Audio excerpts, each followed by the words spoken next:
Olá galera, estou iniciando mais um vídeo aqui para vocês aí para botar no canal. Aí ó, tô fazendo a fogueira de São João, que é a tradição. E aqui corta dois firquias para poder segurar a fogueira quando estiver queimando, não despencar, arriar. E é muita tradição, e a fogueira tem que ser à frente, virada para a porta da casa, que é a tradição certa. Tem muita gente, quando termina a fogueira no outro dia, pega a cinza e joga ao redor da casa, no pé da parede, ao redor do dia na casa. Isso que é muito bom.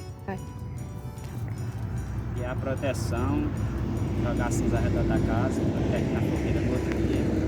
E é isso, vamos continuar a fogueira.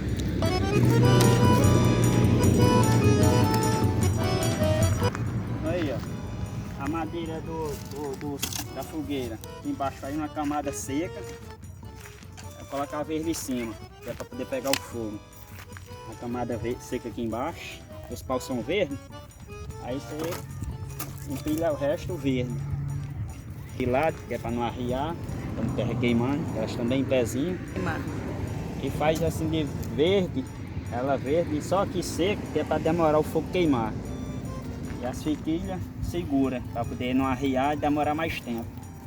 Quando a madeira é seca, a gente joga água em cima, que é para resfriar, para demorar mais tempo.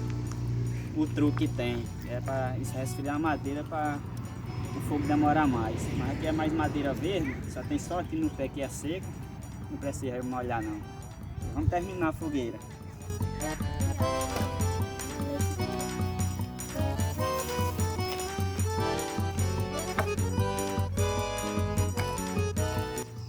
Quando eu for tocar fogo, eu coloco também no canal para vocês verem a tradição. A segunda parte é acesa.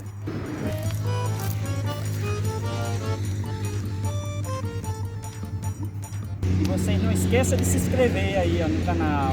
Um joinha, tamo junto e misturado.